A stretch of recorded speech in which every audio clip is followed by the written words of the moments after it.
అలాగే ఈరోజు భారత రాజ్యాంగం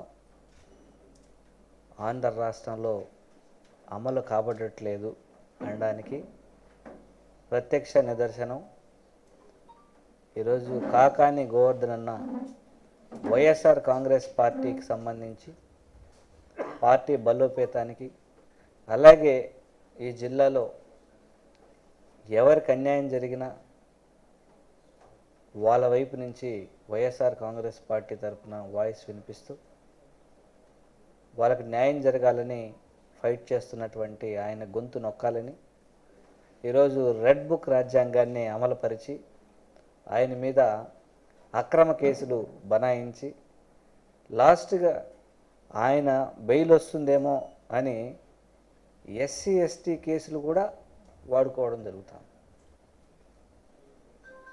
కంప్లీట్గా ఏ ఒక్క విషయం తీసుకున్నా అన్నీ వైలేట్ చేస్తూ ఆయన ఎలాగైనా రాజకీయంగా అనగదొక్కాలని వైఎస్ఆర్ కాంగ్రెస్ పార్టీ వాయిస్ని ఆయన ద్వారా వినిపించకుండా చేయాలని ఈరోజు బలవంతంగా తెలుగుదేశం పార్టీ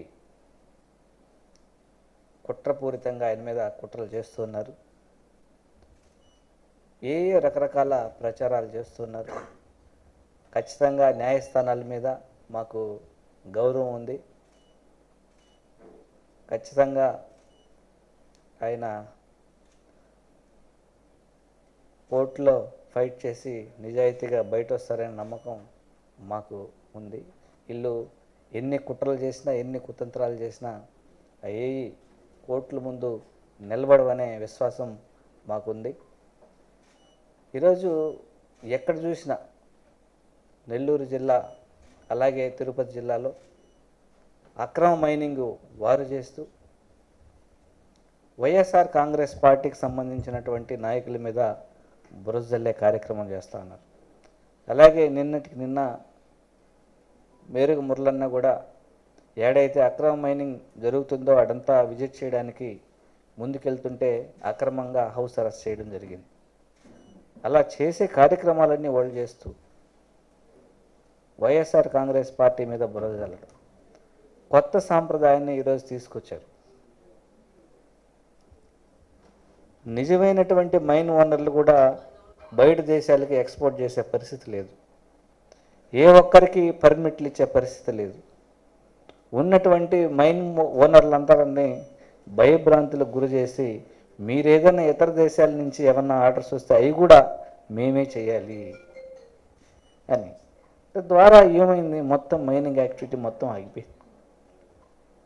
ఈరోజు మనం చూస్తే ముందుకి ఇప్పటికీ జిఎస్టీ కలెక్షన్స్ ఎన్ని పడిపోయినాయో తెలుస్తూ ఉంది. ఎంతమంది లారీ ఓనర్స్ కానీ డ్రైవర్స్ కానీ ఈ మైనింగ్ యాక్టివిటీ మీద ఆధారపడుతున్నటువంటి వర్కర్స్ అందరూ కూడా ఈరోజు పస్తులతో ఉండాల్సినటువంటి పరిస్థితి. అలాగే మన దేశానికి రావాల్సినటువంటి ఫారిన్ రెవెన్యూ మొత్తం ఆగిపోయే పరిస్థితి. రాష్ట్రానికి రావాల్సినటువంటి రెవెన్యూ ఆగిపోయే పరిస్థితి. ఈరోజు అదనంగా ఈ ఫ్యాక్టరీకి సంబంధించి ఎవరైతే మైనింగ్ దీనికి సంబంధించి దాని రిలేటెడ్గా ఇండస్ట్రీస్ పెట్టున్నారో ఈరోజు మెటీరియల్ లేక వాళ్ళు ఎక్కువ ప్రతి నెల ఈ కరెంట్ ఛార్జీలు కావచ్చు, ఈఎంఐలు కావచ్చు, అన్నీ ఈరోజు పరిశ్రమలు మూతపడే పరిస్థితి. ఇట్లా అన్ని రకాలుగా దెబ్బ కొడుతూ మీరు ఈ విషయాల మీద గొంతెత్తినటువంటి మా నాయకుల్ని అరెస్ట్ చేస్తూ అక్రమ కేసులు బనాయిస్తూ ఇవన్నీ ప్రజలు గమనిస్తూ ఉన్నారు. ప్రతి వర్గం ప్రజలు కూడా వాళ్ళకు జరుగుతున్నటువంటి అన్యాయాలని గుర్తుపెట్టుకొని రాబోయే రోజుల్లో మీకైతే బుద్ధి చెబుతారు. ఇవన్నీ మాట్లాడుతున్నారని కాకాని గోవర్ధన మీద లేనిపోని అభాండాలు వేయడం, లేనిపోని అభూత కల్పనలు సృష్టించడం భావ్యం కాదు. ఖచ్చితంగా వైఎస్ఆర్ కాంగ్రెస్ పార్టీ సమర్థవంతంగా వీటి మీద ఎదుర్కొంటుంది, పోరాడుతుంది.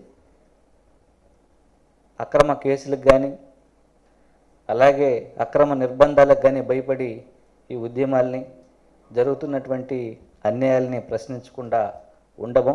ఖచ్చితంగా ఎక్కడికక్కడ ప్రశ్నిస్తాం, ఎక్కడికక్కడ అన్యాయాల్ని అడ్డుకుంటామని తెలుగుదేశం పార్టీ వాళ్ళని హెచ్చరించడం జరుగుతుంది. అన్నా, ఇంట్లోకి ఫర్నిచర్ తీసుకుందాం అనుకుంటున్నా, ఆఫర్స్ ఏమన్నా ఉన్నాయా? ఆఫర్స్ ఏం లేవు. అదేంటన్నా, పండగల టైము ఆఫర్స్ ఏమన్నా ఉంటాయి కదా? ఆఫర్స్ కాదు, మరింత స్పెషల్ ఆఫర్స్ ఉన్నాయి. 25 సంవత్సరాల అనుభవం కలిగిన అమ్మ ఫర్నిచర్స్ మాల్ వారి ఉగాది మరియు రంజాన్ శుభాకాంక్షలు. పండుగల సందర్భంగా మరింత స్పెషల్ ఆఫర్ తో ఫర్నిచర్ మేళా. ఇప్పుడు బజాజ్ ఫైనాన్స్ ద్వారా 0% EMI ఫైనాన్స్ పొందవచ్చు. విచ్చేయండి ప్రపంచ స్థాయి ఫర్నిచర్ కోసం అమ్మ furniture mall, mini bypass road, millennium sub station దగ్గర, నెల్లూరు. కాల్ 8341870707.